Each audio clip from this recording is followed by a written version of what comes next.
Russia is building another pipe to China and is going to gasify Mongolia. Some of our citizens will ask, what about the gasification of Krasnoyarsk Krai? After energy ties with Europe sank to the bottom of the Baltic Sea, the activity of Asian projects has increased significantly. This is not only due to the growing ties with China and other countries of the Asia-Pacific region, but also due to the issue of elementary security. Just look at the unfortunate Baltic connector, which according to the latest data was put out of service for at least 6 months by an ordinary anchor. In addition to the Estonian-Finnish gas pipeline, Sweden's telecommunication cables were also damaged not long ago. In this regard, NATO frankly admits that it cannot guarantee 100% security of tens of thousands of kilometers of submarine infrastructure. Maritime projects in general are becoming a dangerous endeavor, especially those that somehow lie within the zone of Western influence. In connection with all this, land corridors through their own territory are becoming increasingly important. Not so long ago we talked about the launch of the Russia-China grain corridor, within the framework of which active work on the construction of new infrastructure is underway. Also signed was the largest contract on supplies from Russia of 70 million tons of cereals, legumes and masa worth over 2.5 trillion rubles in the next 12 years. And of course, that includes the energy industry. Thus, during a recent working visit to Mongolia, Deputy Prime Minister Viktoria Abramchenko declared Russia's readiness to start construction of the Soyuz East gas pipeline.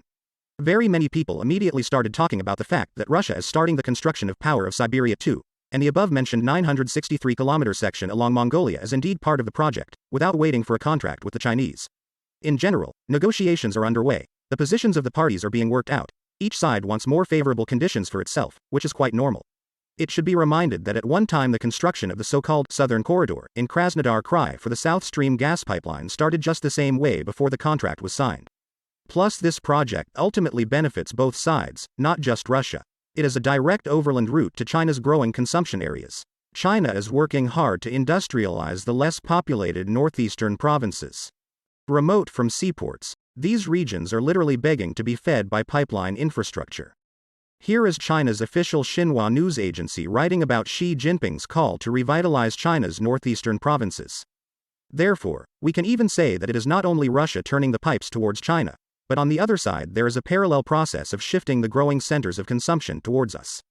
As for Mongolia, its location on the shortest route from the gas production center in Yamal to China's industrial east, Ulaanbaatar, is of course advantageous in terms of transit revenues. The country's domestic consumption is small and mainly concentrated in the capital, through which the pipeline is planned to be built. In this connection, there have been talks about Gazprom's possible participation in the construction of gas generation in Mongolia. Which, by the way, again met with a stormy response in the media space. At this point we would like to note that, firstly, this project is hardly a charity, and secondly, the construction of infrastructure will be carried out by Russian companies. And that means that the pipes will come from our pipe rolling mills, which in turn will be made from our steel mills. They will also use iron ore and coal from our fields. So what exactly is the problem? No one is going to gasify Mongolia to the detriment of gasification of Siberian regions. However, since the topic is burning, we will pay special attention to the gasification of the Krasnoyarsk Krai. There are two complementary implementation plans, both based on the capacity of the SILOSIBIR-2 pipe in China and as an independent project. Gazprom has several fields in the region, based on which it plans to build an LNG plant in the Bagachansky district with a capacity of 2 million tons of LNG per year. Fuel from this facility will be shipped throughout the region by riverboat, rail and truck. In general, the issue of gasification of Krasnoyarsk Krai is under the close attention of the president. Not long ago, Gazprom received a specific order to complete all the necessary work by 2028. So, as said above, even if something goes wrong with the notorious Siberia 2 force, we have something to do within our own section of the pipeline. Also, one of the frequent topics of eternal criticism against Russia is the fact that our entire territory is not 100% supplied with gas. Indeed, being the absolute world champion in terms of blue fuel reserves of 20% of the world's proven reserves, the gasification rate as of the end of 2022 is 73.1%. Although everything is learned in comparison, both with ourselves and the rest of the country. For example, the average level of gasification of EU countries does not exceed 47%. At the same time, in countries with similar climate to our country, Finland and Sweden, the percentage of gasification is 3.3% and 1%, respectively. At this point one could argue that these countries are importers, so it is incorrect to compare with them. However, There is also the example of net exporter Norway, which has a gasification rate of 0.2%. Although the share of oil and gas in GDP has been over 20% at different periods. Thus, from a regional perspective, we have quite high results in terms of gas availability for the population. However, even if one doesn't like the comparison with other countries, let's look at the increase in our own figures. Thus, by the early 2000s, Russia's gasification rate was about 48%.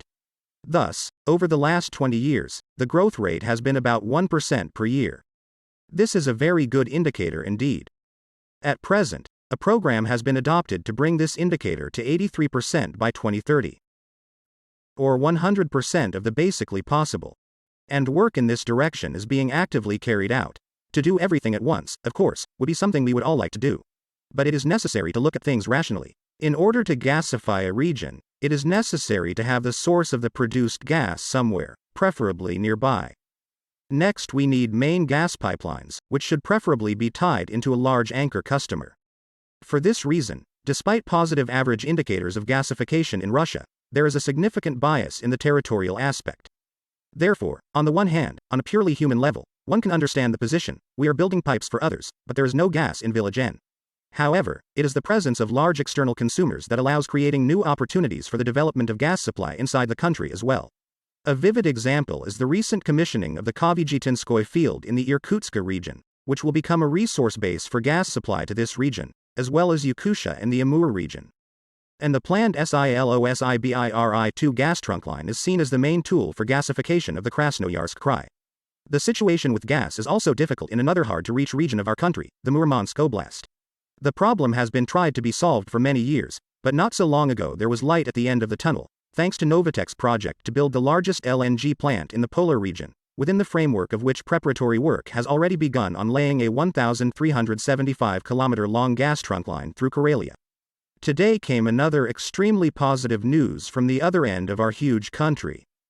Thus, the government has approved the plan for gasification of the Kamchatka region. Specific terms until 2025 have been outlined, as well as sources of financing have been identified. 12 billion have already been allocated.